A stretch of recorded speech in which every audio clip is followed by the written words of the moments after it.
அனைவருக்கும் வணக்கம். என் லைஃப்ல இந்த மாதிரி ஒரு பெயின்ஃபுல்லான ஒரு சுச்சுவேஷனை நான் ஃபேஸ் பண்ணதே கிடையாது. மனசு முழுக்க வலி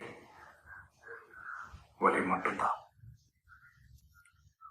இந்த சுற்றுப்பயணத்துல என்னென்ன மக்கள் பார்க்க வர்றாங்க, அதுக்கு ஒரே ஒரு காரணம் தான் அவங்க என் மேல வச்சிருக்கிற அன்பும் பாசம்.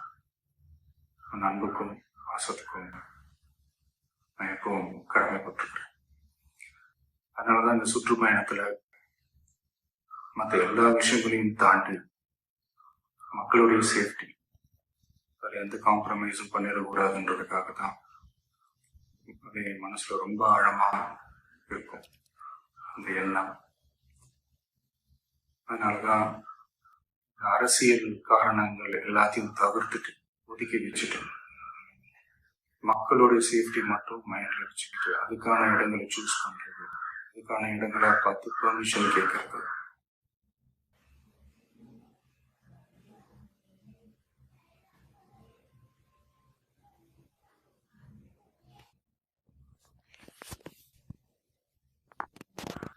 போலீஸ் டிபார்ட்மெண்ட்ல அதை ரிக்வெஸ்ட் பண்ணி கேட்போம்.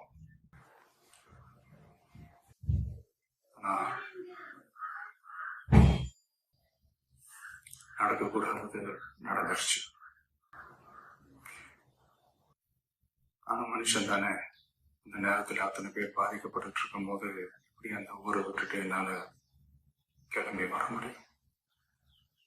நான் திரும்ப அங்க போகணும்னு இருந்துச்சுன்னா அது ஒரு காரணம் காட்டி அங்க வேற சில பதட்டமான சுச்சுவேஷன்ஸ், வேற சில சம்பாவிதங்கள் அந்த மாதிரி எதுவும் நடந்துடக்கூடாதுன்றதுக்காக தான் நான் அவாய்ட் பண்ணேன்.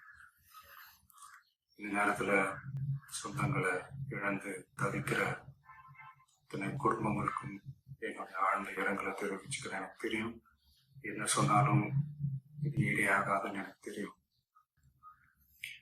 ஹாஸ்பிட்டல்ல ட்ரீட் பண்ணிட்டு இருக்கிற எல்லாருமே சீக்கிரமா கியூர் ஆகி வரணும்ன்றதை இந்த நேரத்துல நான் வேண்டிக்கிறேன். ஒரு சீக்கிரமே எல்லாரையும் நான் சந்திக்கிறேன். இந்த நேரத்துல எங்களுடைய வலிகளை, எங்களுடைய நிலைமையை புரிஞ்சுக்கிட்டு எங்களுக்காக பேசின அரசியல் கட்சிகளை சார்ந்த நண்பர்கள், தலைவர்கள் அனைவருக்கும் என்னுடைய நன்றியை தெரிவிச்சு. கிட்டத்தட்ட ஒரு 5 மாவட்டத்துக்கு பிரச்சாரத்துக்கு போனோம். இந்த மாதிரி எதுவுமே நடக்கல. ஆனா கரூர்ல மட்டும் ஏன் எப்படி நடக்குது, எப்படி நடக்குது? மக்களுக்கு எல்லா உண்மையும் தெரியும். மக்கள் எல்லாத்தையும் பார்த்துக்கிட்டு இருக்கிறாங்க. கரூரை சேர்ந்த அந்த மக்கள் அந்த உண்மையெல்லாம் வெளியில சொல்லும் போது எனக்கு கடவுளே நேர்ல வந்து இறங்கி அந்த உண்மைகள்லாம் சொல்ற மாதிரி எனக்கு தோணுச்சு. சீக்கிரமே எல்லா உண்மைகளும் வெளியில வரும்.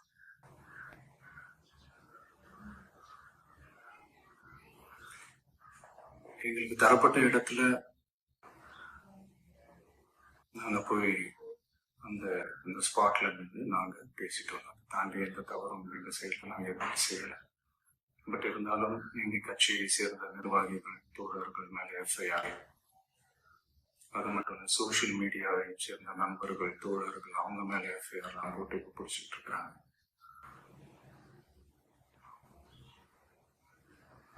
சிஎம் சார்,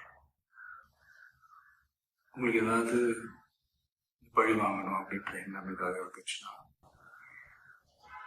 என்ன வேணாலும் பண்ணுங்க. அவங்க மேல கை வைக்காதீங்க.